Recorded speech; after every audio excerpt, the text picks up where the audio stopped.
Let us now discuss this problem based on want of factor.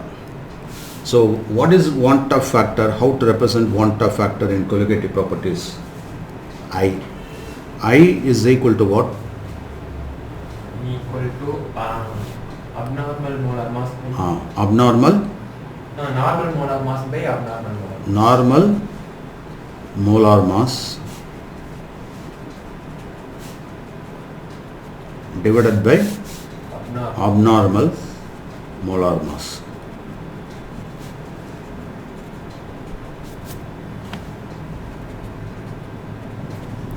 So normal molar mass இப்போ நான் வந்து acetic ஆசிடை base பண்ணி சொல்கிறேன். Acetic acid வந்து CH3 COOH. இதை எப்படி போடலான்னாக்கா CH3 C double bond O, அதாவது CH3 C double bond O OH அப்படி போடலாம்.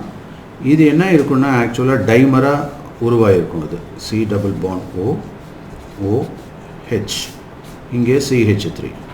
இந்த ரெண்டு மாலிகுலும் சேர்ந்து ஒரு ஹைட்ரஜன் பாண்டில் இப்படி இன்வால்வ் ஆகிருக்கும். அதனால இட் இஸ் கால்ட் டைமர். அதாவது ரெண்டு மாலிகுல் சேர்ந்து ஒன்றா இருக்கும். இப்போ இதோட மாலிகுல் மட்டும் பார்த்தீங்கன்னா அதோட மாலிகுலர் வெயிட் 60 தெரியும் உங்களுக்கு. இதுக்கு 60, இந்த ரெண்டும் சேர்த்தா 120. புரியுதா? இப்போது ஒரு கொலிகேட்டிவ் ப்ராப்பர்ட்டி பார்த்தோன்னு வச்சுக்க. கொலிகேட்டிவ் ப்ராப்பர்ட்டி மூலியமாக what is colligative property? What are colligative property? Elevation of boiling point, depression of freezing point, increase of osmotic pressure, relative lowering of vapor pressure சொல்லுவோம் இல்லையா? ஸோ அந்த பேசிஸில் அப்போ கொலிகேட்டிவ் ப்ராப்பர்ட்டிஸை வச்சு நம்ம மாலிகுலர் மாஸ் கண்டுபிடிக்க முடியும் இல்லையா? ஃபார் எக்ஸாம்பிள் இப்போது delta Tb elevation of boiling point is proportional to என்ன சொல்கிறோம்? மொலாலிட்டி. மொலாலிட்டின்னா என்னன்னு தெரியும் நமக்கு. மொலாலிட்டி அப்படிங்கிறது என்ன அப்படின்னாக்கா that is W2 by M2 which is nothing but N2 number of moles இல்லையா ஆஃப் சொல்யூட் டிவைடட் பை இது W1 அப்படின்னு சொல்லுவோம், வெயிட் ஆஃப் சொல்யூஷன். இந்த இடத்துல வெயிட் ஆஃப் சால்வெண்ட்னு எடுத்துக்கலாம். ஏன்னா டைல்யூட் சொல்யூஷன்றதுனால W2 is much less than W1ன்றதுனால W1 எடுத்துக்கலாம் இங்கே.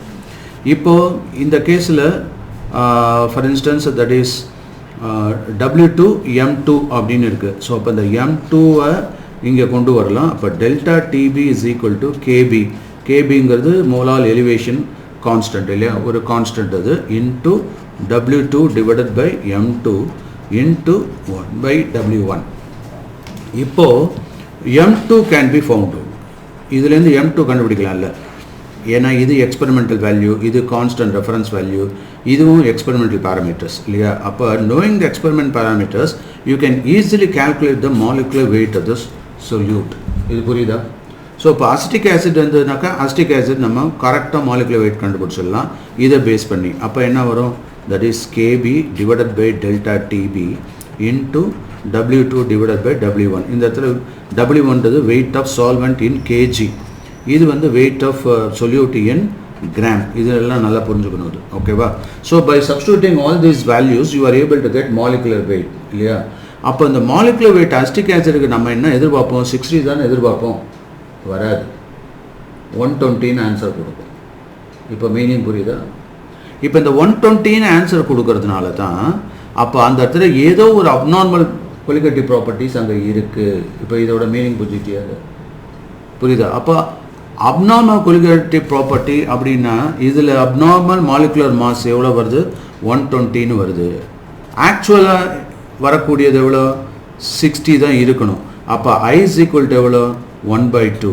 So I is equal to 1/2 அப்படின்னா அப்போ இதில் நல்லா தெரியுது அது ஒரு அசோசியேஷன் ஆகக்கூடிய ஒரு மாலிகூல். இப்போ மீனிங் புரியுதா? அதே மாதிரி தான் இங்கே பென்சாயிக். இப்போ இதில் என்ன கேட்டிருக்கான்? Freezing point depression. இங்கே என்னென்ன கேட்டிருக்கான்? Freezing point depression of 0.1 molal solution of benzoic acid in benzene is this much. புரியுதா? அதாவது 0.25 K 256 கெல்வின். அப்புறம் பென்சீன் KF வேல்யூ கொடுத்துருக்கான் இவ்வளோ. இப்போ என்ன கேட்டிருக்கான்? Calculate the van't Hoff factor for benzoic acid in benzene. What conclusion you draw about the molecular state. இப்போ புரியுதா? அந்த molecular state of benzoic acid in benzene எப்படி இருக்கும் அப்படின்றத கேட்குறான்.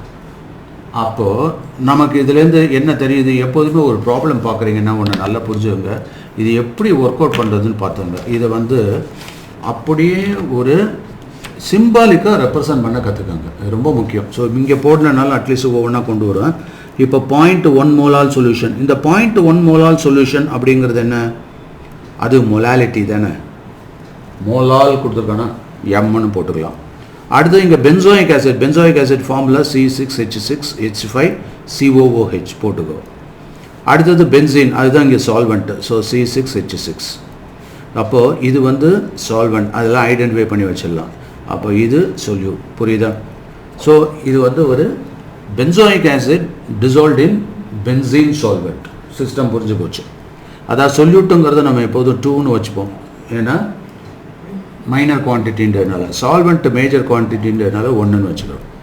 அடுத்தது த ஃப்ரீசிங் பாயிண்ட் டிப்ரெஷன் கொடுத்துருக்கோம். அப்போ இது என்னது? Delta DF. டிப்ரெஷன் எலிவேஷன் அப்படின்னா டிஃபரன்ஸ்னு அர்த்தம். இப்போ ஃப்ரீசிங் பாயிண்ட்டோட இதுன்றதுனால டெல்டா டிஎஃப் அவ்வளோ ட்ராப் ஆகுது இது. அடுத்தது உனக்கு தெரியும். அப்போ டி அப்படிங்கிறது என்னன்றது தெரிஞ்சு போச்சு. டிஎஃப்ன்றது அப்போ பென்சீனுக்கான ஒரிஜினலான ஒரு ஃப்ரீசிங் பாயிண்ட்டு. இந்த சால்ட்டு ஆசிட் போடுறது மூலியமாக அங்கே டிப்ரெஷன் ஆகிடுது. அதை புரிஞ்சுக்கணும் நம்ம. ஓகே. அடுத்தது வாண்ட் ஆஃப் ஃபேக்டர் இங்கே கொடுத்துருக்கான், தெளிவாக கொடுத்துருக்கான். இது ஐ, அது கேட்டிருக்காங்க. Van't Hoff calculate the van't Hoff factor I கேட்டிருக்காங்க. What conclusion. அப்போ வாண்ட் ஆஃப் ஃபேக்டர்லேருந்து கண்டுபிடிக்க வேண்டியது என்ன? அது டைமரா ட்ரைமரா, அதுதான் மாலிகுலர் ஸ்டேட் என்ன? அப்போ வாண்ட் ஆஃப் ஃபேக்டர் நான் ஏற்கனவே சொல்லியிருக்கோம். வாண்ட் ஆஃப் ஃபேக்டர் வந்து லெஸ் தேன் 1 இருந்தாக்கா அது ஒரு அசோசியேட்டட் லிக்விடாக இருக்கலாம். அப்போ அது ஜாயினாக இருக்கும். அதை லெஸ் தேன்னாக்கா இப்போ இதில் வந்து ஹாஃப்னு வந்தது நமக்கு, அதனால் அது வந்து டைமன்னு சொல்லணும். இது எப்படி அப்படிங்கிறது தான் நெக்ஸ்ட் இதை போடலாம். நோ யூ கேன் எக்ஸ்பிளைன் இதை வந்து எப்படி நாம் போடுறோங்கிறது. கம்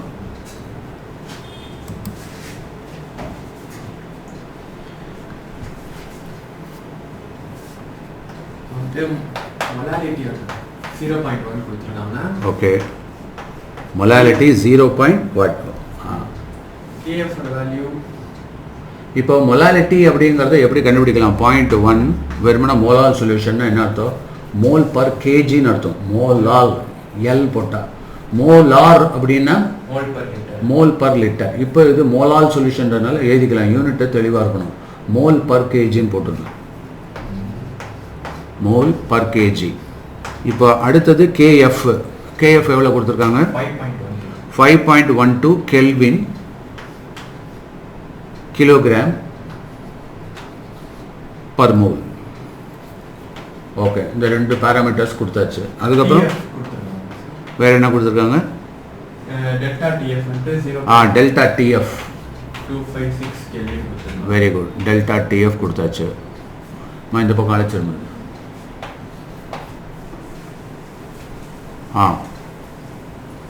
ஃபார்முலா வந்து delta TF is equal to I into KF into molality. அது பாக்ஸ்குள்ளே போடு. இது ரொம்ப ரொம்ப முக்கியமான ஒரு ஈக்குவேஷன். புரியுதா? அதாவது அவரை வாண்ட் ஆஃப் பண்ண கரெக்ஷன் என்ன? அந்த ஐ ஃபேக்டர் இன்ட்ரோடியூஸ் பண்ணார். அப்போ எங்கெங்கெல்லாம் அப்நார்மல் கொலிகேட்டிவ் ப்ராப்பர்ட்டி வருதோ அந்த ஐ அங்கே போட்டாகும். நார்மலாக இருந்ததுன்னா தேவையில்லை. இப்போ மீனிங் புரியுதா? அப்போ delta TF is equal to I into KF into M. What is I? அதுக்கான ஃபார்முலா என்ன? I equal to delta TF divided by KF into M. அது அங்கேருந்து எடுத்திருக்க. பட் ரியலாக ஐன்றது என்ன? Normal molar mass. அது இங்கே I is equal to normal molar mass divided by abnormal molar mass. இது இன் டர்ம்ஸ் ஆஃப் கொலிகேட்டிவ் ப்ராப்பர்ட்டியில் சொல்ல முடியுமா? அது மேலே முடிச்சிடுது.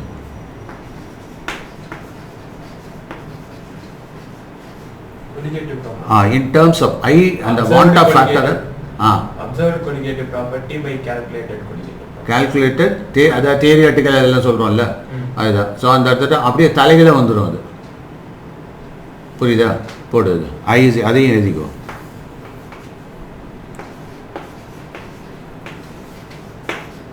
புக்கை ரெஃபர் பண்ணி கன்ஃபார்ம் பண்ணது.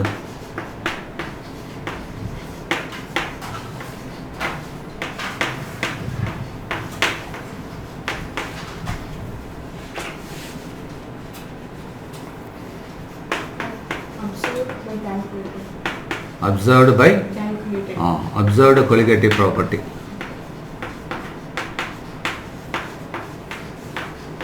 இப்போ நீ மேலே போட்டிருக்கல ஐன்னு இந்த ரெண்டுத்தை முதல்ல அதை அனலைஸ் பண்ணிக்கோ. நார்மல் மோலார் மாஸ் அப்படின்னு போட்டிருக்க இல்லையா? இந்த நார்மல் மோலார் மாஸ்ன்றது அது ஒன்று. அப்நார்மல் மோலார் மாஸ் அப்படிங்கிறது அதுதான் எக்ஸ்பெரிமெண்டலாக, அதுதான் அப்சர்வ்டு இந்த இடத்துல. புரியுதா? இப்போ மீனிங் புரியுதா? அதுதான் அப்சர்வ்டு மோலார் மாஸ். இங்கே நான் சொல்ல புரியுதா? அந்த இடத்துல எழுதிக்கோ. எக்ஸ்பெரிமெண்டல்னு அதை போடலாமா? அதுதான் எக்ஸ்பெரிமெண்டலு. நீ கண்டுபிடிச்சது அதுதான் அப்நார்மலாக இருக்குது. புரியுதா? அதை வித்தின் ப்ராக்கெட்டு எக்ஸ்பெரிமெண்டல்னு போட்டுக்கலாம். இப்போ மீனிங் புரியுதா? அதில் மைனஸ்ன்ற மாதிரி ஆகிடும், ஆரோ மார்க் போட்டுக்கோ. இது புரியுதா? மேலே போட்டது என்ன? அதுதான் ஆக்சுவல், அதுதான் நார்மல், அதாவது தியரிட்டிக்கலாக இருக்கக்கூடியது. கரெக்டாக? தியரிட்டிக்கலாக பென்சாயிக் ஆசிட்னா என்னவோ அதுதான், அசிட்டிக் ஆசிட் என்னவோ அதுதான். தியரிட்டிக்கல் இ வரும். தியரிட்டிக்கலாக இருக்கக்கூடியது அதுதான். புரியுதா? இப்போ இந்த இடத்துல பாரு, அப்படியே தலைகீழ வந்திருக்கும். இப்போ இந்த அப்சர்வ்டு போட்டியில் அந்த அப்சர்வ்டு தான் எக்ஸ்பெரிமெண்டலே. அப்சர்வ்ன்றதுன்னா எக்ஸ்பெரிமெண்டல் அப்சர்வ் பண்ணுறது தானே அது, அதான் எக்ஸ்பெரிமெண்டல். ஸோ இப்போ எக்ஸ்பெரிமெண்டல் மேலே வந்துருச்சு பார்த்தியாங்க. இது கவனிச்சு, அது எக்ஸ்பெரிமெண்டல் அதாவது அப்சர்வ்டு கொலிகேட்டிவ் ப்ராப்பர்ட்டி மேலே வந்துருச்சு. கால்குலேட்டன்றது தான் தியரிட்டிக்கல், அதை போட்டுக்காது, ஆரமாக போடுது. கால்குலேட்டன்றது தியரிட்டிக்கல். இப்போ மீனிங் புரியுதா? இது ஏன் தலைகீழாச்சு அது சொல்ல முடியுமா? இது ஏன் தலைகீழாச்சு? ரெண்டும் ஒரே மாதிரி தானே இருக்கணும்னு எதிர்பார்ப்போம். அதில் ஒரு அது ஏன்றது புரியுதா? கவனிங்க, அது ஏன்றது let me explain. For example, இப்போ ஒரு இந்த இடத்துல டெல்டா டிஎஃப் இருக்கா? இந்த delta TF is proportional to, நான் என்ன சொன்னேன், எம் இல்லையா? எம் இல்லாட்டினாக்கா ஈக்குவல் டு கேபி இன்ட்டு என்ன போட்டோம், W2 by M2 into 1 by W1. ஓகேவா? இப்போ இது கான்ஸ்டன்ட்டு, இது கான்ஸ்டன்ட்டு, வேரியபிளாக இருக்க போகிறது இது, அண்ட் மோலார் மாஸுங்கிறது இது. புரியுதா? இப்போ மோலார் மாஸ் இதில் கீழே வருது. புரியுதா? அப்போது டெல்டா டிஎஃப் அப்படின்னா இப்போது மற்றதெல்லாம் கான்ஸ்டன்ட்டு, இதை ஒன்று எடுத்துட்டோம்னாக்கா W2 பை M2. கரெக்டாக? இது வேரியபிள் எடுத்துக்கிட்டா இப்படி வரும். அப்படின்னா என்ன அர்த்தம்? Lower the molecular wait higher will be the difference தான் அர்த்தம். மீனிங் புரியுது அது? ஸோ அப்போ இந்த இடத்துல இந்த ஐ போட்டோம்ல, இதில் என்ன சொன்னேன், நார்மல். இந்த நார்மல் அப்படின்றது என்ன? அதுதான் theoretical, actual.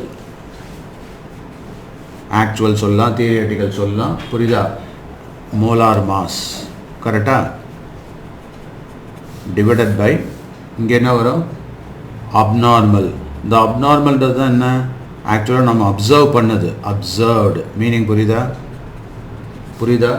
Observed molar mass. அதுதான் இப்போ நான் எதுக்கு சொன்னேன், அசிட்டிக் ஆசிட்க்குன்னு போடுறப்ப 16 வர வேண்டியது இங்கே 120 வந்துச்சு. இது நல்லா புரிஞ்சுக்கும். இதையே இன் டேர்ம்ஸ் ஆஃப், அதாவது இந்த வாண்ட் ஆஃப் ஃபேக்டர் சொன்னல, இது பேர் என்ன, வாண்ட் ஆஃப் ஃபேக்டர். இந்த வாண்ட் ஆஃப் ஃபேக்டரை ரெண்டு விதமாக சொல்லலாம். ஒன்று normal molar mass divided by abnormal molar mass அப்படின்ற ஆஸ்பெக்டில் சொல்லலாம். கொலிகேட்டிவ் ப்ராப்பர்ட்டி வைஸாகவும் சொல்ல முடியும். அப்போ இதில் தலைகளை மாறி போயிடும். அப்போ என்ன ஆகிடுது, இங்கே அப்சர்வ்டு கொலிகேட்டிவ் ப்ராப்பர்ட்டி மேலே வந்துடும். புரியுதா? Observed colligative property divided by என்னது, ஆக்சுவல் கொலிகேட்டிவ் ப்ராப்பர்ட்டி, இல்லாட்டினா தியரிட்டிக்கலாக வரக்கூடியது கொலிகேட்டிவ் ப்ராப்பர்ட்டி, இப்படி வந்துடும். புரியுதா? இப்போ அந்த அப்சர்வ்டு தான் என்னது, எக்ஸ்பெரிமெண்டல். அப்படியே தலைகளை போச்சு. இது காரணம் என்ன, இந்த ரெண்டு இன்வெர்ஸ் ப்ரொபோர்ஷனாலிட்டியில் இருக்குது. இப்போ மீனிங் புரியுதா? அதனால தான். ஓகே.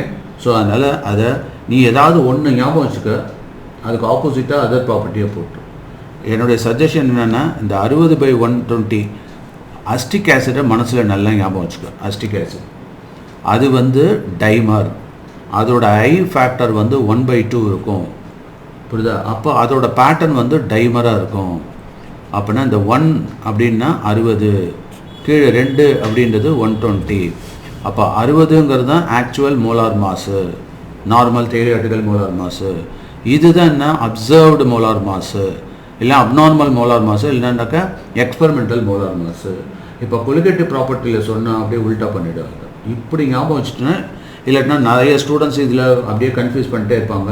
கொஞ்சம் தெளிவாகிக்கிங்க நீங்கள். இது புரியுது அது என்ன சொல்ல வரேன்ட்டு. Right, you can proceed now. Continue பண்ணிக்கோ, அது முடிச்சிடுது. அப்போ delta I is equal to delta TF by KF into molality. இப்போ எல்லாத்துக்கும் வேல்யூ சப்ஸ்டிட்யூட் பண்ணா 0.256 divided by 0.1 into 5.12 இருக்கும். அதாவது டெல்டா டிஎஃப்ன்றது 0.256. அது எல்லாம் அந்த கெல்வின்ல நம்ம தயாராக இருக்கணும் அதெல்லாம். Okay, divided by KF value 5.12 into molality 0.1. 0.1. So 0.1 5.12 multiply பண்ணா அத அடிச்சிட்டு போட்டாக்க 1/2 வருது. Very good. இப்போ i ஓட வேல்யூ கண்டுபிடிச்சோம். What is that i? 1/2. 1/2. What is that i? அதான் வாண்டா ஃபேக்டர். வாண்டா ஃபேக்டர். இந்த வாண்டா ஃபேக்டரை பேஸ் பண்ணி தான் நம்ம போக போறோம். இதுல கண்டிஷன் என்னன்னா நான் ஏற்கனவே சொன்னேன் i is equal to less than 1 வந்தா அது அசோசியேட் ஆகும். புரியுதா? எழுதிக்காது, மென்ஷன் பண்ண ஐ இஸ் இப்போ அவன் கேட்டிருக்கான்ல, கொஷினில் அதுதானே கேட்டிருக்கான் இல்லையா, அந்த மாலிகுலோட ஸ்டேட் எப்படி இருக்கும்னு கேட்டிருக்கான். ஸோ இந்த இடத்துல I is equal to less than 1ன்றதுனால அசோசியேட்டடாக இருக்கும். அப்போது நமக்கு வேறு value I is equal to 1/2ன்னு வரதுனால அது 2 மாலிகுல் சேர்ந்தால் தான் 1 ஆக முடியும். அப்போ அது டைமர் ஆகணும். அப்போ it should be in timer state. இப்போ புரியுதா மீனிங்? அதனால டைமர் நோட் பண்ணிக்கலாம். அப்போ பென்சோயிக் ஆசிட் டைமர் மீனிங் புரிஞ்சுதா? அவ்வளோதான்.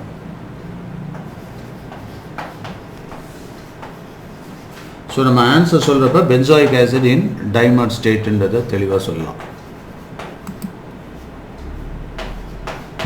Benzoic acid exist as dimer or dimer in benzene. That's it. இது புரியுதா? அப்போ ட்ரைமர்னா 1/3. 1/3 அப்படின்னா ட்ரைமராக இருக்கணும். டெட்ராமர்னா 1/4. So likewise it goes. இதில் இன்னொரு பியூட்டி என்னென்னா, அந்த மாலிகுலர் ஸ்டேட்டு ஒரு மாலிகூல் வந்து பாலிமரைஸ் ஆகிருக்கா இல்லையான்றது இங்கே கண்டுபிடிச்சிடலாம். இல்லை மறுநாளே மாலிகூல் நிறைய சேர்ந்ததுனாக்கா பாலிமார் தானே, பாலிமாலிகூல் பாலிமார் அப்படி தானே வருது. அப்போ நமக்கு கிடைச்ச ஏதாவது இப்போ நேச்சுரல் ப்ராடக்ட் ஒன்று கிடைக்குது, அதுலேருந்து அந்த மாலிகுலர் வெயிட் டிட்டர்மினேஷன் பண்ணுறோம். இந்த மாலிகுலர் வெயிட் டிட்டர்மினேஷன் வந்து எவ்வளோ இம்பார்ட்டண்ட்டான ஒரு விஷயம் தெரியுமா? ரொம்ப ரொம்ப இம்பார்ட்டண்ட்டு. ஏன்னா இப்போ அந்த மாலிகுலர் வெயிட் இப்போ இந்த இடத்துல வாங்கி அழைச்சிட்டு நம்ம அந்த டெல்டா டிஎஃப் அதை எக்ஸ்பேண்ட் பண்ணி பார்ப்போம். அதோட இம்பார்ட்டன்ஸ் பாருங்கள், சூப்பராக இருக்கும். அதில் delta TF is equal to KF into, அதுதானே டெல்டா டிஎஃப்ன்றது KF into W2/M2 into W1. அதாவது W1 வந்து கேஜியில் இருக்கும், கிராமில் இருந்தால் 1000 டிவைட் பண்ணுறோம், அது மேலே வந்து 1000 போட்டுக்கிறோம். ஸோ இதுதான் ஒரு கம்ப்ளீட்டான ஒரு ஈக்குவேஷன் சொல்கிறோம். புரியுதா? இப்போ ஜஸ்ட் இமேஜின் டெல்டா டிஎஃப்ன்றது ஒரு எக்ஸ்பெரிமெண்டல் தானே இல்லையா? அதை எதை வச்சு கண்டுபிடிக்கலாம்? ஒரு தெர்மாமீட்டர் வச்சு கண்டுபிடிச்சிடலாம். ஸோ டெல்டா டிஎஃப் டிக் பண்ணிக்கோ.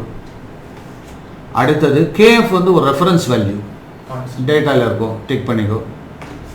வெயிட்டுங்கிறது நாம் போடுறது தான், அது பேலன்ஸை வச்சு கண்டுபிடிச்சிடலாம், எடுத்துக்கோ. அதே மாதிரி வெயிட் ஆஃப் சால்வெண்ட் நாம் போடுறது தான், எடுத்துக்கோ. யூ ஜஸ்ட் இமேஜின் ஒரு தெர்மாமீட்டரையும் ஒரு வெயிங் ஸ்கேலையும் வச்சுட்டு ஒரு அற்புதமான ஒரு கொலிகேட்டிவ் ப்ராப்பர்ட்டின்ற ஒரு எக்ஸ்பெரிமெண்ட்டை வச்சு கான்செப்ட் பாரு, ஒரு மாலிகுலர் வெயிட்டை கண்டுபிடிக்கிறோம். என்ன சூப்பரான ஒரு ஸ்டடி இல்லை? Can you imagine to find out the molecular wait? நார்மலாக மாலிகுல்லாம் தனித்தனியாக பிரித்து அவகிட்ட நம்புற மாலிகுல்ஸ் இருக்குது, அதெல்லாம் எடுத்து பண்ணுற முயற்சியாக முடியுமா அது? ஆனால் ஒரு கான்செப்டுவலாக அதை மாலிகுலர் வெயிட்டு கண்டுபிடிக்க முடியும். அந்த மாலிகுலர் வெயிட்டில் எரர் வரப்போ தான் நம்ம அதை மாடிஃபை பண்ணுறோம். அப்போ அந்த மாடிஃபைடு மாலிகுலர் கொலிகேட்டிவ் ப்ராப்பர்ட்டி என்னன்னு சொல்ல வரும்? அதுதான் இந்த இடத்துல எழுதிக்கும். Delta TF is equal to ஐன்ற ஃபேக்டரை அங்கே இன்ட்ரடியூஸ் பண்ணுறோம். இப்போ மீனிங் புரியுதா?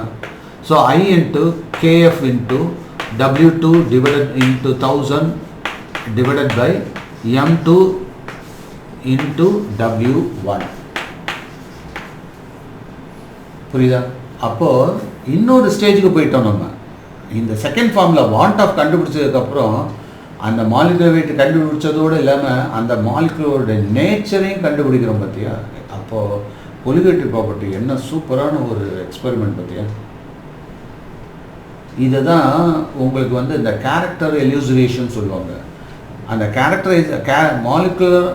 மாலிகுலர் ஸ்ட்ரக்சரல் எலியூசிரேஷன் சொல்லுவாங்க. இந்த ஸ்ட்ரக்சரல் எலியூசிரேஷன் சொல்கிறப்ப ஸ்ட்ரக்சரை டெரைவ் பண்ணுறாங்க. அப்போ மெயினாக மாலிகுலர் தேவை, ஃபார்முலா தேவை. அப்போ அந்த மாலிகுலர் வெயிட் டிட்டர்மினேஷன் ஸ்டடீஸ்ன்னு சொல்லுவாங்க. அது என்னன்னா இதுதான். ஒரு தெரியாத ஒரு மாலிகுலை உனக்கு ஒன்று கொடுத்து இதோட மாலிகுலர் வெயிட் என்ன பண்ணா உன்னால் சொல்ல முடியும். அப்பேற்பட்ட ஆனால் என்னென்னா அது என்ன மாலிகுலர் இப்போ கொலிகேட்டிவ் ப்ராப்பர்ட்டியை வச்சு பண்ணுறோன்னா அதில் ஒரு சின்ன கான்செப்ட் வாட் இஸ் கொலிகேட்டிவ் ப்ராப்பர்ட்டின்னு நம்ம புரிஞ்சுக்கிட்டோம்னா இது ஈஸியாக புரிஞ்சுக்கலாம். கொலிகேட்டிவ் ப்ராப்பர்ட்டின்னா என்ன அப்படின்னா ஒரு பர்டிகுலர் மாலிகுலை ஒரு சால்வெண்ட்டில் போடுறது மூலிமா அங்கே physical characteristics like boiling point, freezing point, vapor pressure, osmotic pressure இதெல்லாம் slight changes வருது. இது எதை பேஸ் பண்ணினா ரெண்டு விஷயங்களை பேஸ் பண்ணி இருக்குது. ஒன்று நாம் எவ்வளோ பொருளை போட்டோம், சொல்யூட் போட்டோம், அல்லது அதோட மாலிகுலர் வெயிட்டை பொறுத்தது. இந்த ரெண்டு பேராமீட்டரை வச்சுட்டு தான் நம்ம பியூட்டிஃபுல் இந்த மாலிகுலர் வெயிட் டிட்டர்மினேஷன்ற கான்செப்டையும் நம்ம இங்கே கொண்டு வரோம். அந்த அளவுக்கு இது வந்து ரொம்ப ஒரு முக்கியமான ஒரு எக்ஸ்பெரிமெண்ட்டு. இது ரிசர்ச் ஃபீல்டெல்லாம் இன்றைக்கும் நம்பர் 1 இருக்குது.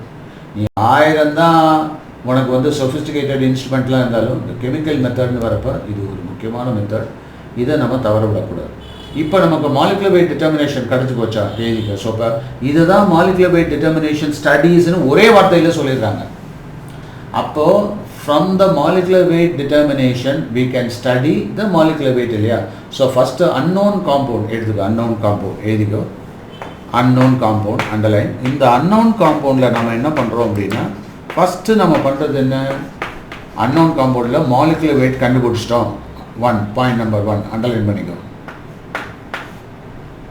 அன்னோன் காம்பவுண்ட் அண்டர்லைன் பண்ண மாலிகுலர் வெயிட் கண்டுபிடிச்சிட்டோம். எம் போட்டுக்கோ. M molecular weight. இது எங்கேருந்து கண்டுபிடிக்கிற ஃப்ரம் சிபி கொலிகேட்டிவ் ப்ராப்பர்ட்டி. புரியுதா? இப்போ மாலிகுலர் வெயிட் கண்டுபிடிச்சிட்டேன்னா அடுத்தது என்ன, எஸ்டிமேஷன் ஸ்டடீஸ் பண்ணலாம்.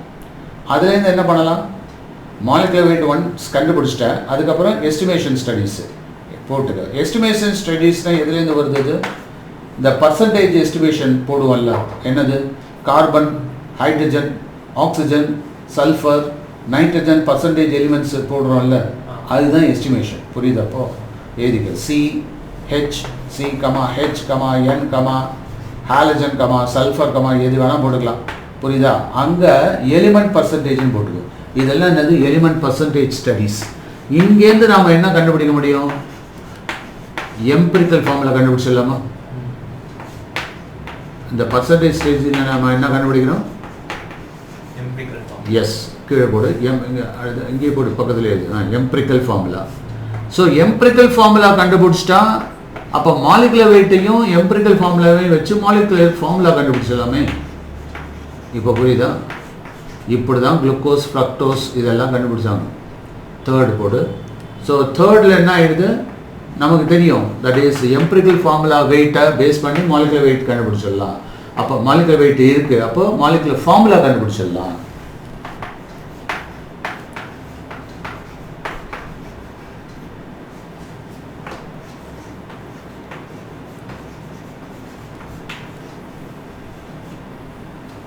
இப்போ புரியுதா?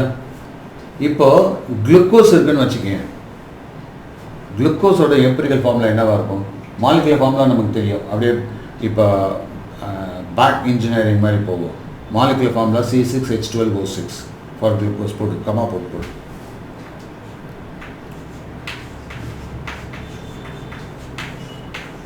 அப்போது எம்பிரிக்கல் ஃபார்முலா என்னவாக இருக்கும், CH2. அவ்வளோதான்.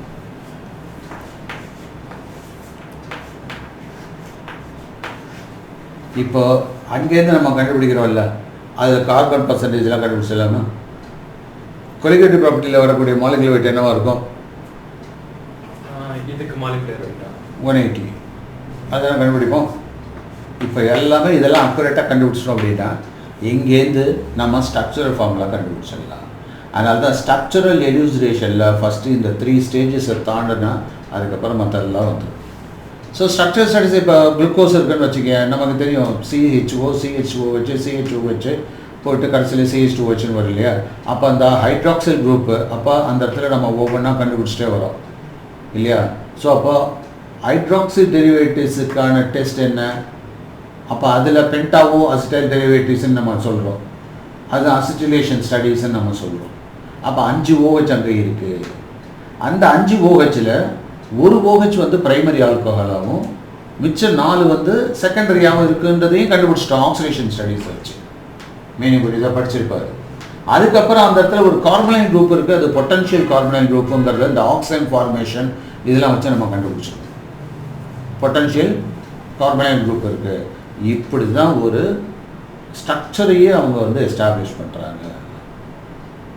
புரியுதா? அதுக்கு ப்ரிமிட்டிவாக, ப்ரைமாக, ப்ரிலிமினரியாக, ஃபண்டமெண்டலாக முதல் ஸ்டடீஸே என்னென்னா கொலிகேட்டிவ் ப்ராப்பர்ட்டி தான்.